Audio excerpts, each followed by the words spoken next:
Ya, tema kita hari ini berkaitan dengan ibu. Ya, ibu.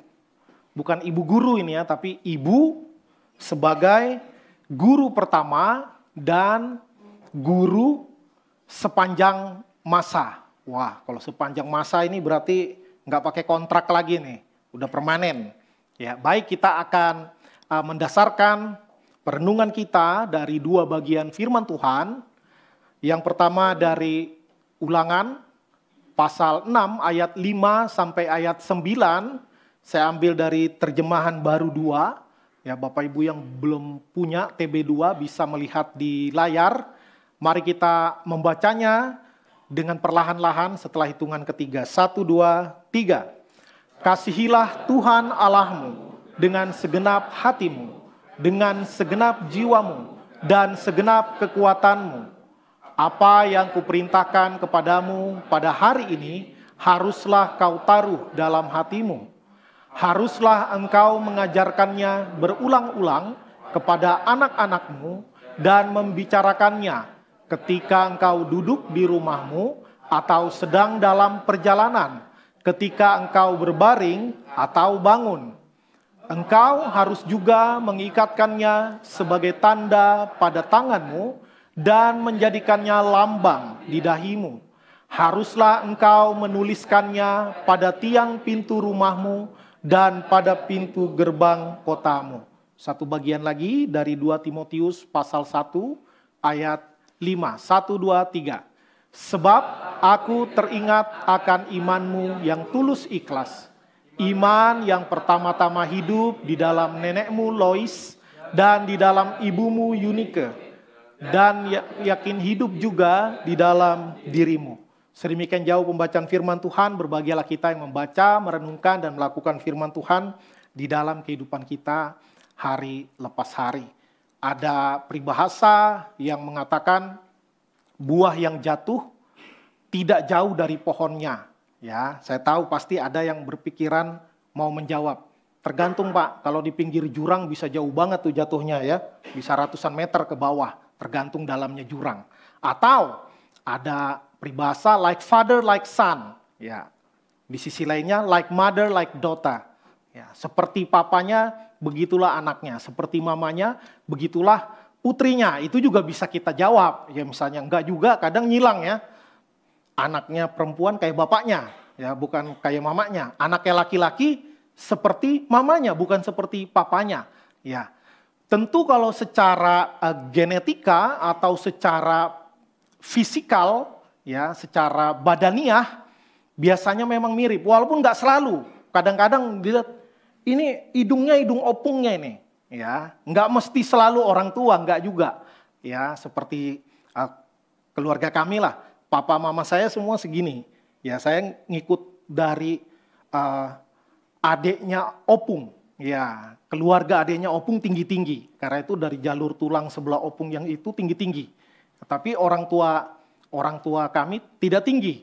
Ya, nah itu bisa gitu, nggak mesti sama persis. Ya, nah tapi kalau itu adalah sesuatu yang diturunkan, kalaupun mirip, ya mau diapain lagi ya bisa sih sekarang operasi hidung, operasi mata, operasi kelopak, macam-macam lah, sulam alis bisa. Ya, tetapi kalau bawaan dari sananya ya itu nggak bisa diapa-apain, ya, kecuali dengan teknologi sekarang. Nah, tetapi kalau perilaku, sifat, karakter, nah ini ada juga sih yang mirip. Ya, kenapa bisa mirip? Ya karena hidup bersama orang tua dengan anak hidup bersama bisa puluhan tahun, ya, bisa puluhan tahun. Karena itu ada anak-anak yang mirip. Termasuk perilaku, cara bicara, karakter mirip dengan orang tuanya. Ya. Tetapi ada yang bedanya luar biasa. Ya.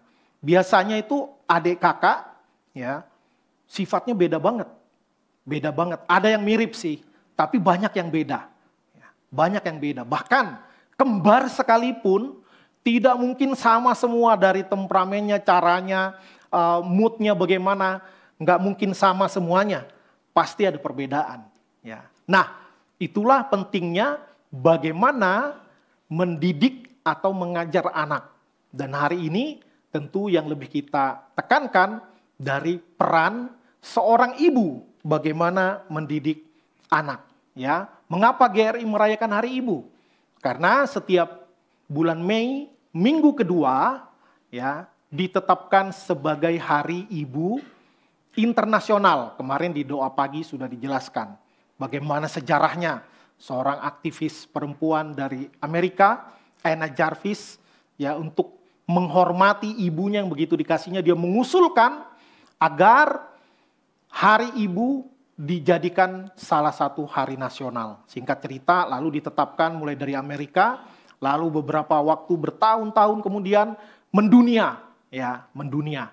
Namun Indonesia tidak ikut Hari Ibu Internasional. Indonesia punya Hari Ibu sendiri, tanggal 22 Desember berdasarkan perjuangan pergerakan wanita di Indonesia.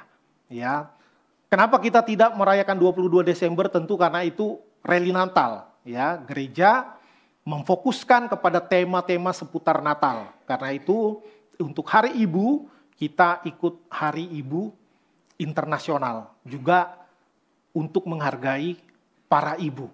Ya, saya yakin kita semua di sini lahir karena ada ibu. Ya, nggak ada yang lahir tanpa ibu kan? Ya, pasti. Maka kita sangat menghargai ibu. Gereja kita sangat menghargai keluarga yang diberkati oleh Tuhan. Maka ada Hari Ibu, jangan khawatir. Nanti ada Hari Bapak juga. Hari Anak juga. Ya, Hari Anak juga ada. Nah, lantas ini tema kita. Mengapa ibu disebut sebagai guru pertama? Ya, bukankah imam dalam keluarga adalah laki-laki atau bapak-bapak? Ya, bukan mama-mama. Kenapa ibu? Ya karena ibu yang duluan, ya, mengandung. Ya, sebelum bapak bisa gendong anak, gendong bayi, ibu-ibu udah gendong, belum pakai tangan, pakai perut. Ya, mulai dari dalam kandungan. Maka apa yang dirasakan oleh ibu dirasakan oleh janin. Sampai pertumbuhan, makanya dibilang ibu yang mengandung itu harus betul-betul dijaga. Ya, baik nutrisinya, termasuk emosinya. Ya, ibu yang mengandung kalau kacau, sering galau, sering menangis, sering bertengkar, itu pengaruh terhadap janin. Ya, tentu yang di dunia kedokteran lebih mengerti. Ya, saya hanya pernah baca artikelnya. Maka begitu anak lahir juga biasanya di rumah sakit, perawat, bidan, dokter pasti apa? Taruh anak itu ditidurkan di dada atau di perut ibunya. Biasanya gitu ya, kecuali yang sesar kali ya. Nah, tapi pasti ibunya diberikan kesempatan pertama. Ya, untuk apa? Untuk menggendong, membelai anaknya, dan anaknya juga diberikan kesempatan pertama untuk merasakan kehangatan mamanya, detak jantung ibunya. Ya, bapak-bapak disuruh ngelihat dari luar. Biasanya waktu anak saya dilahirkan begitu.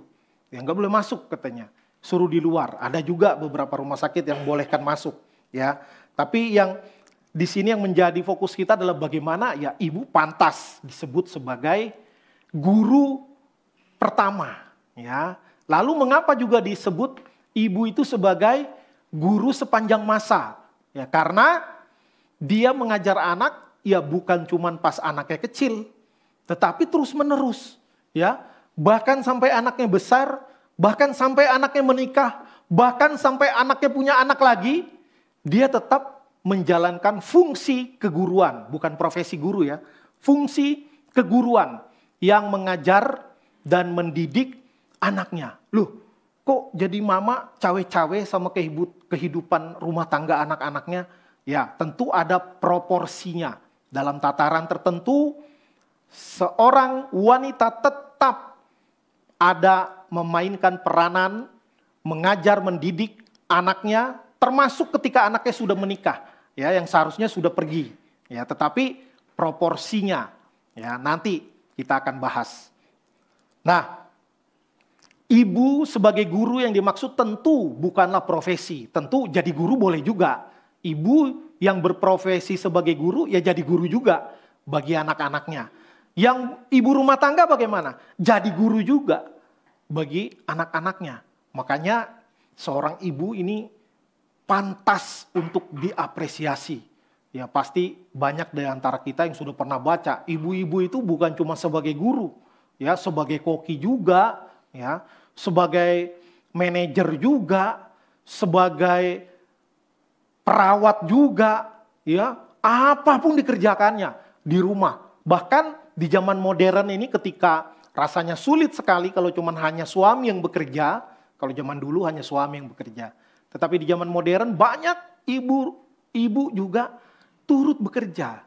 Namun biasanya di rumah tetap ibu-ibu juga yang lebih proporsinya, ya, lebih proporsinya untuk mengerjakan pekerjaan urusan rumah tangga. Walaupun karena itu di zaman modern ini, karena di dalam mencari nafkah banyak ibu-ibu membantu suami, maka sudah sepatutnya juga di rumah suami juga ikut membantu istrinya, ya, di dalam mengerjakan tugas-tugas rumah tangga. Kemarin di ibadah pemuda juga sharing, ya, kehidupan rumah tangga muda, ya, newly weds life, ya, kehidupan orang yang baru berumah tangga. Wah, di situ bagus sekali di-sharingkan bagaimana suami istri pekerjaan rumah dikerjakan bersama menurut keahlian masing-masing, ya. Ada yang lebih jago masak, ya masak. Ada yang wah kalau istrinya misalnya nyapunya, kalau nyapu ada aja kelewatan kotoran. Suaminya, wah lebih bersih saya nyapu. Ya udah, lakukanlah menurut keahlian masing-masing. Ya, yang pasti guru di sini bukanlah profesi, ya, tetapi sebuah panggilan ilahi, panggilan yang mulia. Ya, namun ya karena keadaan zaman sekarang makin susah, kompetisi makin ketat, biaya hidup makin tinggi. Akhirnya sebagian orang, terutama di negara-negara yang maju, ya memilih untuk tidak mau menjadi ibu, tidak mau menikah, lebih baik sendiri karena nggak terlalu ribet dibandingkan dengan kehidupan menikah. Ya, ada benarnya pada tataran tertentu. Ya, tetapi tentu yang dipanggil untuk menikah harus siap mengajar. Wah, saya kan bukan fakultas keguruan dan ilmu pendidikan, bukan lulusan FKIP, tetap harus mengajar, ya, bukan mengajar di sekolah, tetapi mengajar anaknya sendiri, ya, tidak bisa ngapain diajarin nanti juga sekolah pinter sendiri, ya, nggak bisa gitu.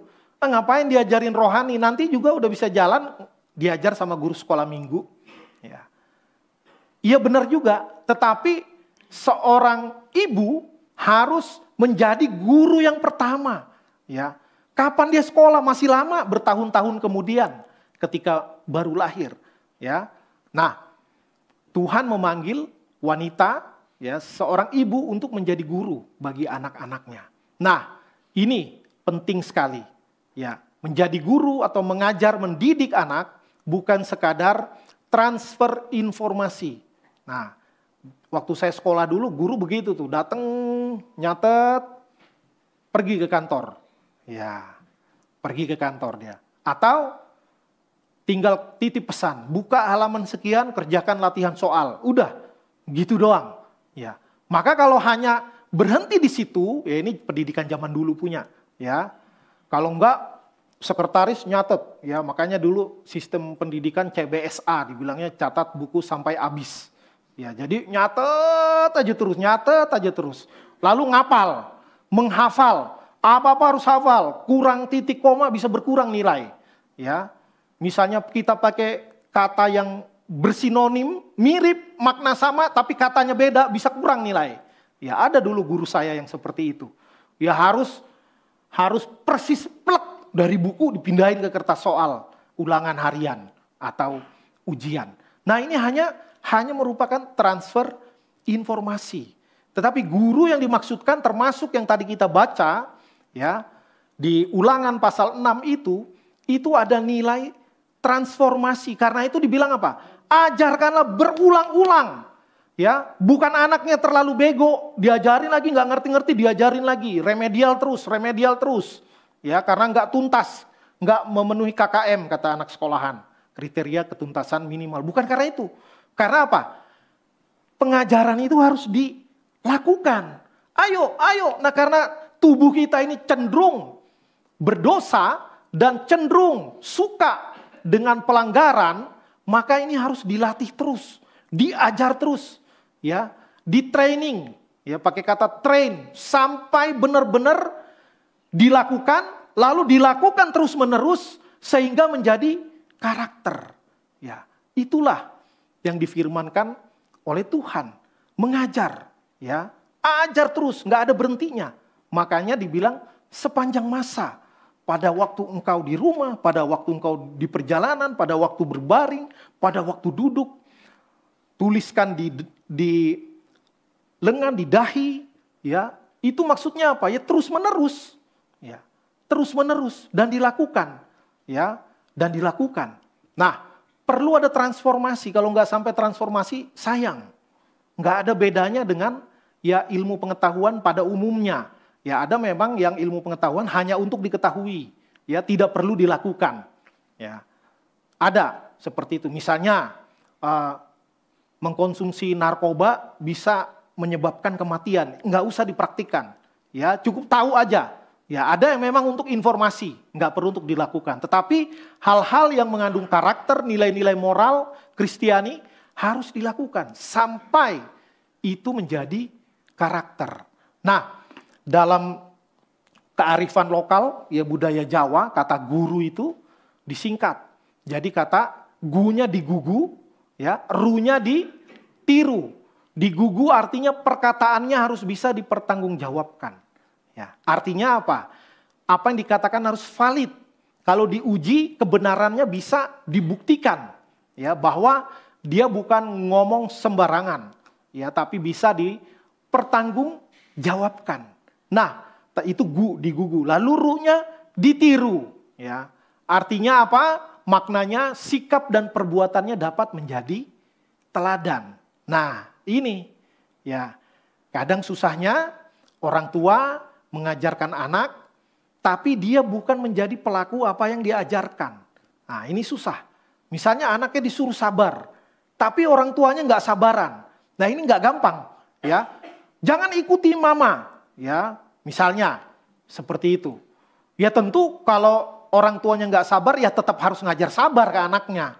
Ya, sambil dia berjuang untuk menjalani kesabaran, dia mungkin masih bergumul di dalam beberapa hal.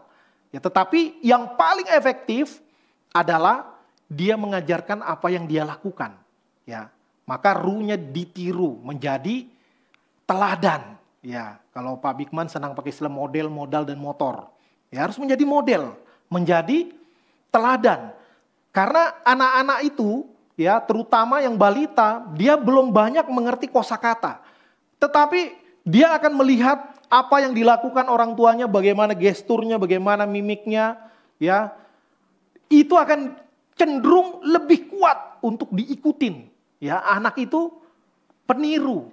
Anak itu peniru. Makanya jangan heran misalnya anak kita di rumah diajarin yang baik-baik, pulang sekolah nanti ada kosakata baru, ya, yang aneh-aneh, ya. Ke sekolah minggu ada kosakata baru yang aneh-aneh.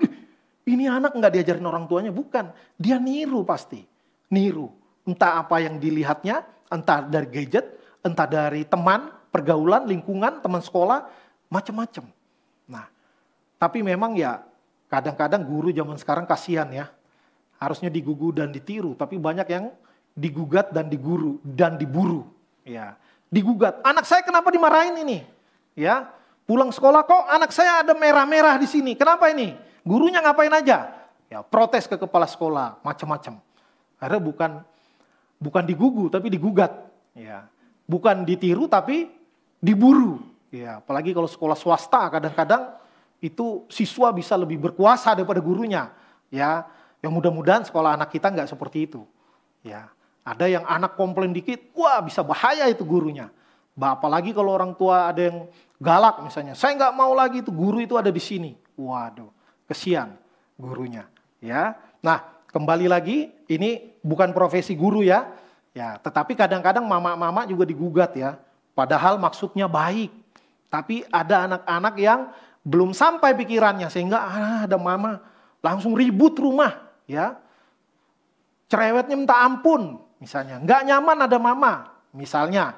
Ya padahal pasti yang dicerewetin itu bukan hal yang buruk, pasti hal yang baik, ya, pasti hal yang baik. Namun ya demikian, kalau kita menjadi teladan, maka akan jauh lebih baik. Nah, emang kalau menjadi teladan anaknya pasti baik, ya enggak juga, ya. Tapi kalau kita tidak menjadi teladan, lebih mungkin untuk tidak baik anaknya, ya. Lebih mungkin untuk tidak baik karena memang ada faktor X, faktor intervensi Tuhan di dalam keluarga. Tapi perintah Tuhan tadi jelas, ya, ajarkan berulang-ulang, ya, bukan karena ahli, tetapi di ayat 5 Ulangan 6 tadi dikatakan kasihilah Tuhan Allahmu, maka dengan segenap hatimu, dengan segenap pikiranmu, dengan segenap kekuatanmu, ya, maka mendidik anak itu bagian implementasi dari mengasihi Tuhan, karena kasih itu abstrak, ya, kasih itu abstrak. Maka seorang ibu mendidik anak bukan terpaksa, bukan apa boleh buat, udah terlanjur brojol anaknya, ya bukan. Tapi mendidik anak itu sebuah kehormatan, sebuah panggilan ilahi. Nah, di Amsal 22 ayat 6 dikatakan, didiklah orang muda menurut jalan yang patut baginya, maka pada masa tuanya pun ia tidak akan menyimpang dari jalan itu. Senada dengan itu Amsal 29 ayat 17 mengatakan, didiklah anakmu, maka ia akan memberikan ketentraman kepadamu dan mendatangkan sukacita kepadamu. Ya kembali lagi tadi, orang kan suka mencoba melakukan apa yang disebut dialektika. Enggak juga tuh, si Anu baik-baik orang tuanya pelayanan, anaknya badungnya minta ampun. Ya, bahkan kadang-kadang anak pendeta bisa lebih bandel daripada anak jemaat. Ya, ada juga karena kesalahan orang tuanya. Tapi ada yang dididik dengan baik, anaknya tetap bandel juga. Ya karena pengaruh lingkungan, salah pergaulan, dan lain sebagainya. Tetapi tentu ajaran pasti yang ideal. Ya, kalau dididik menurut jalan yang patut, artinya apa? Mendidiknya dengan benar. Ya, mendidik itu bukan ngasih tahu semua, lalu menyiapkan ruang kamar yang terbaik, yang indah dengan fasilitas yang paling lengkap, membelikan gadget yang paling up to date, membelikan laptop dengan Core i9, ya misalnya. Wah, pokoknya yang paling canggih lah. Ya, yang paling canggih. Apakah itu mendidik hanya sekadar itu? Enggak. Ya, enggak. Itu pun dengan semua fasilitas bisa anaknya malah makin kalau sekarang dibilang generasi stroberi. Ya. Karena apa? Sebagian karena kesalahan orang tua juga. Kenapa? Karena kemakmuran kesejahteraan makin meningkat, maka daya beli makin kuat. Ya, apa yang nggak bisa gue beli? Ya, sebut aja harganya, saya bayarin. Ya, kepalamu pun kalau ada harganya saya bayarin, istilahnya begitu. Ya, orang zaman sekarang. Maka cara mendidik, mengasihi anak kadang dengan begitu. Ya, dengan kekuatan finansial. Apapun yang diminta dikasih. Papa bisa, mama bisa memberikan yang terbaik, ya, dalam tanda kutip yang termahal untuk anaknya. Apakah anaknya pasti baik?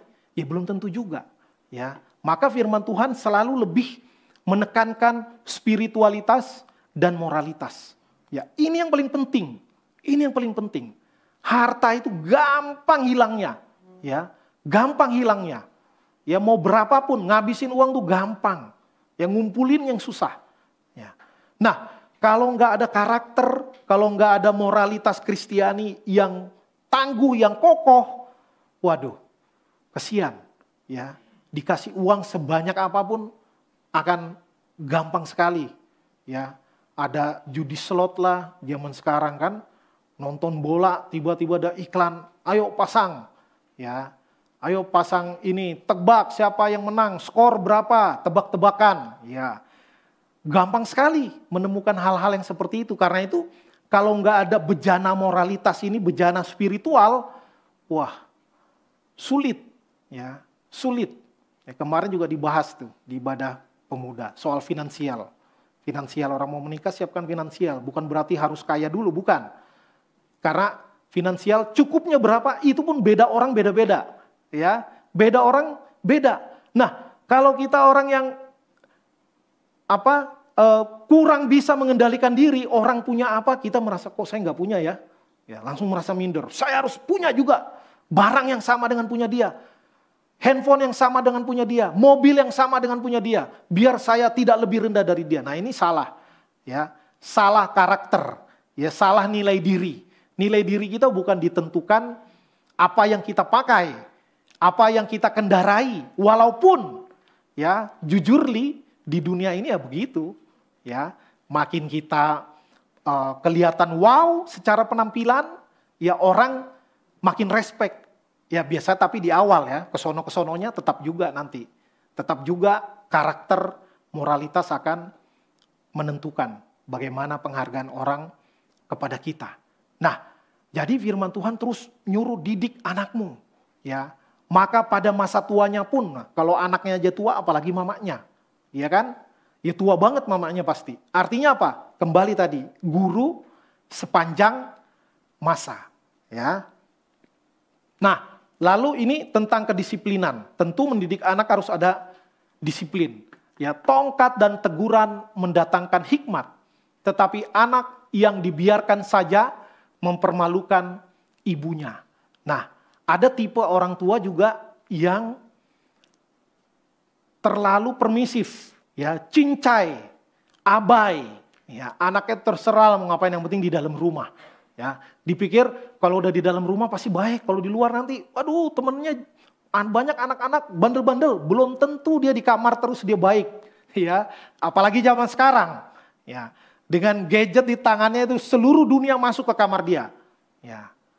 Maka perlu orang tua tidak bisa istilahnya, ya saya udah doakan kepada Tuhan, terserah Tuhan urus dia bagaimana. Ya enggak gitu juga, ya. Kita sebagai ibu punya tanggung jawab. Tapi saya kerja. Ya kerja, tetapi kan pasti pulang, ya kan?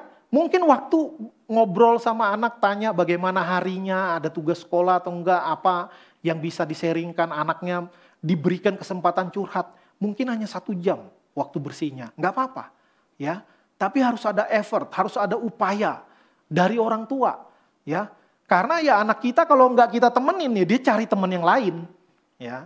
Dia cari teman yang lain. Kan sayang kalau dia bertanya, minta nasihat ke orang yang salah, ya. Maka orang tua harus memberikan kanal, ya, menjadi prioritas. Kalau anak kita tidak mau cerita apa-apa ke kita, mungkin kita kurang bisa dipercaya. Atau mungkin masukan kita kurang bijaksana, mungkin nggak tahu, ya. Tetapi kita harus berupaya membangun hubungan relationship yang baik dengan anak kita, ya. Kalau waktunya perlu disiplin, ya. Zaman dulu memang ya biasa itu orang tua mukul anak. Zaman sekarang pakar psikologi, pakar perkembangan anak bilang nggak boleh dipukul, ya. Ada yang bilang boleh, tapi pukul pantatnya aja. Ya, ada yang bilang sampai umur sekian masih boleh dipukul. Ya, saya sempat diajarin sampai umur 7 tahun katanya masih boleh dipukul. Lewat itu jangan. Tentu mukul bukan dengan segenap kekuatan, ya bukan, ya sekadar untuk memberikan kesan yang mendalam bahwa kesalahan ada punishment-nya, ada hukumannya, bukan untuk menyiksa dia, tetapi untuk mendisiplin. Karena kalau nggak gitu ya nanti dia jadi anak yang mempermalukan ibunya. Kalau ibunya malu, bapaknya juga pasti malu, ya. Nah, kemudian ini keutamaan pendidikan spiritual. Makanya tadi di ayat 5 dikatakan kasihlah Tuhan Allahmu. Ya. Maka itu yang menjadi pertama dan terutama. Di Amsal 1 ayat 7 dikatakan takut akan Tuhan adalah permulaan pengetahuan. Ya. Nah, karena itu, tapi gambarnya kok malah multiple intelligence. Ya. Iya, itu nanti ada kaitannya juga. Tetapi yang paling pertama dan utama adalah spiritual. Ya, bukan nanti anak kita umur 2 tahun diajarin Tritunggal adalah ini, bukan itu. Ya, ajarin praktek, berdoa, nyanyi, ya, memuji Tuhan bagaimana, berdoa bagaimana, dibiasakan. Nah, seperti itu. Nanti seiring perkembangan kognitif barulah ada penjelasan-penjelasan yang bisa diterima oleh kemampuan berdasarkan usia. Nah, guru yang baik terus belajar, bukan sekadar mengajar. Nah, Ada guru, ya ini tipikal guru zaman dulu tapi ya, ngajar nggak pernah bawa buku. Ya, ada itu, nggak pernah bawa buku. Karena apa? Bukan nggak pinter, udah hafal semuanya. Dan dia gitu aja terus, sampai 10 tahun ke depan itu aja yang diajar. Ya ngomong begini, apalagi guru sejarah ya. Udah hafal itu semuanya. Indonesia, BPU, PKI, begini, nggak perlu baca, dia udah tahu semua isi bukunya. Tapi ya begitu-begitu aja. Nggak ada tambahan informasi. Nggak ada fungsi analisa, merenung. Kalau sekarang kan disuruh moralnya apa. Ya, bagaimana begini, bagaimana begitu, perkembangan. Ya, maka seiring perkembangan zaman juga termasuk di dalam dunia pendidikan, termasuk di dalam ilmu parenting. Ya, ilmu parenting kan masih sangat minim. Ya, seminar tentang parenting juga masih sangat minim. Gereja kita sempat mengadakan tahun lalu. Ya, nah itu penting. Ya, kalau bapak saya atau orang tipikal orang Batak pada umumnya dulu lah ya, yang pintar itu yang jago matematika. Ya, kalau nggak pintar matematika, nggak pintar kau katanya. Jadi seolah-olah kepintaran itu hanya ditentukan oleh matematika. Ya, padahal matematika di dalam penelitian terbaru hanya salah satu dari kecerdasan majemuk, ya, atau multiple intelligence. Ya ini anak nih diajarin kali-kalian nggak pinter-pinter, lari-lari aja terus. Jangan-jangan dia atlet sprinter nanti. Ya itu juga bagian dari kecerdasan. Ya, kecerdasan body kinestetik. Ya. Lalu ada yang kalau belajar sesuatu sulit, tapi kalau dengar musik langsung tune in. Ya, diajarin cepat, berarti kecerdasan musikal. Ya. Ada yang juga mungkin pelajaran yang banyak yang dia nggak pinter, tapi kalau dia bergaul sama orang, waduh, satu komplek temannya semua. Ya, atau di sekolah dia paling disukai sama teman-teman di kelasnya. Kecerdasan interpersonal. Nah, macam-macam. Ya, ada yang kecerdasan intrapersonal, dia suka menganalisa, suka merenung, ya. Nah, itu juga kecerdasan. Nah, bukan antisosial, ya itu bagian dari kecerdasan. Nah, maka kita perlu menemukan anak kita ini seperti apa, ya. Jangan cepat-cepat menghakimi lalu menstempel anak kita. Oh dasar, nggak pinter kau, ya, nggak pinter, nggak kayak saya, padahal pinternya beda bidang. Nah, ini. Maka kita sebagai orang tua pun perlu terus belajar banyak. Maka guru yang terbaik bukan hanya guru yang mengajar, tapi guru yang belajar. Termasuk terus up to date dengan perkembangan zaman. Bukannya niru-niru dunia, tapi memang ada hal-hal yang Tuhan singkapkan melalui kemajuan ilmu pengetahuan. Ya nggak apa-apa, belajar. Ya, seperti misalnya zaman sekarang kok khotbah pakai PowerPoint. Ya, harusnya kuasanya itu kuasa Roh Kudus. Ya, ya benar juga. Ya tapi kalau bisa kenapa enggak apa-apa juga. Ya kan? Tapi kalau zaman dulu kan belum ada. Ya, maka ini bagian dari mengikuti perkembangan yang baik, yang bisa menjadi sarana pendukung boleh. Begitu juga kepada anak, ya, kepada anak. Nah, teruslah berkembang. Nah, guru yang baik terus mengajar dengan pendekatan berbeda. Ya, ini saya dapat pemikiran waktu merenungkan. Saya ingat dulu guru mengajar waktu semboyan dari Ki Hajar Dewantara, ya, yang menjadi tokoh pendidikan nasional, yang Hari Pendidikan Nasional juga jatuhnya bulan ini, tanggal 2 Mei, ya, tanggal 2 Mei. Ini kan 3 semboyan ini dulu wajib hafal ini dulu, ya. Ing Arso Sung Tulodo, Ing Madio Mangun Karso, Tut Wuri Handayani, ya. Ing Arso Sung Tulodo dari depan memberikan contoh, menjadi teladan. Nah ini untuk anak kecil, ya. Saya mengerti untuk anak-anak, usia balita. Dia perlu semuanya dicontohkan, semuanya ditunjukkan oleh orang tua. Begini caranya, begitu. Jalan ya, orang tuanya ada di depan, anaknya dituntun, ayo maju-maju belajar jalan. Nah, di depan. Tapi kalau anak sudah remaja, nggak didikte-dikte lagi, ya. Di tengah, atau kita jadi teman, bersahabat, menjadi sahabat anak, ya. Di tengah, memberikan dorongan, ya, memberikan karsa katanya.